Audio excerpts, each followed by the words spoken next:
اور ایک سوال تھوڑا سا گمبھیر ہے حضرت کے، جیسے عام طور پہ ہماری مسجدوں میں جو مؤذن ہوتے ہیں، جی جو امام ہوتے ہیں، ان کی تنخواہیں بہت کم ہوتی ہے، بالکل. اور اس میں اتنا نہیں لگتا کہ اس ایسے دور میں، پرآشوب دور میں ان کا گزر بسر ہو پاتا ہوگا. جی تو ان کے تعلق سے آپ کیا کہنا چاہو گے ان بڑے لوگوں کو جو ٹرسٹ جو ہوتے ہیں مسجدوں کے یا مدرسوں کے؟ میں نے مختلف تقاریر میں آن ریکارڈ میری تقاریر موجود ہیں جی. ہندوستان بھر میں اس پر ہم نے آواز اٹھائی کہ ائمہ کی تنخواہیں کم سے کم اتنی ہونا چاہیے کہ خوشحالی کے ساتھ وہ اپنا گھر چلا سکے. بے شک. بلکہ بعض تقریروں میں تو میں نے یہ بھی کہا کہ ہندوستانی ججوں کی جتنی تنخواہیں ہوتی اتنی تنخواہیں ہمارے اماموں کی ہونی چاہیے. یہ بھی ہم نے کہا. تو بہت سارے متولیان اور ٹرسٹیان نے ہم سے کہا کہ آپ اس طرح کرتے ہو تو کیسا، ہم کیسے کریں؟ تو میں لوگوں کو یہ کہتا ہوں کہ تمہیں اپنی جیب سے تو نہیں دینا ہے، تمہیں چندہ کر کے دینا ہے.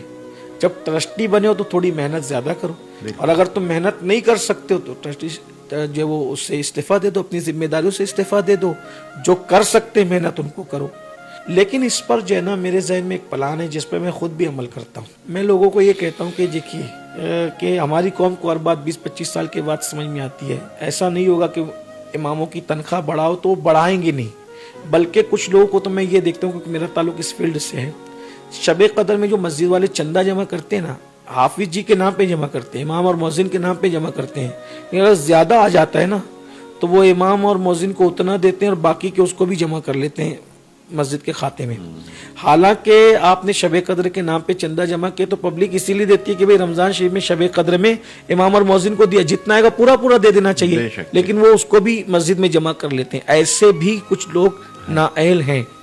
تو ایسے لوگوں کے لیے تو مجھے یہ سمجھ میں آتا ہے کہ ہم ٹرسٹیوں کو تو پیغام دیں کہ بھی تنخواہ بڑھاؤ بڑھاؤ بڑھاؤ، اگر وہ نہیں بڑھاتے ہیں تو جو مصلیان ہیں ان کو ہم نے ایک طریقہ بتایا کہ جیسے میں مسجد میں نماز کے لیے جا رہا ہوں، جمعہ کے لیے تو جانا ہی ہے، تو حسب حیثیت 50 روپیہ یا 100 روپیہ میں امام اور مؤذن کو مصافہ کرتے وقت تو ہاتھ میں دے دوں. بہت اچھا. اگر 500 لوگ جمعہ کی نماز کسی مسجد میں پڑھ رہے ہیں اور ایک ایک آدمی سے لیے 100 روپیہ بھی اگر آپ پکڑ لیں تو 500 لوگوں میں کتنا ہو جاتا ہے؟ بے شک. تو جتنی تنخواہ وہاں سے نہیں ملتی اتنا ان کو مسافے میں مل جائے گا.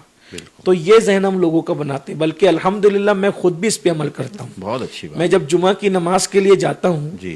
تو عام طور پہ تو جمعہ کی نماز میں نہیں پڑھانی ہوتی ہے، لیکن وہاں کا جو امام اور مؤذن ہوتا ہے، اللہ مجھے جتنی بھی توفیق دیتا ہے میں ان سے مصافحہ کر کے ان کو نظر پیش کرتا ہوں. بہت اچھا. اور لوگوں کو بھی کہتا ہوں کہ ان کو بھی کرنا چاہیے. تو مجھے یہ لگتا ہے کہ اس طرح ہم ائمہ اور مؤذن کی مدد کر سکتے ہیں. جی بالکل.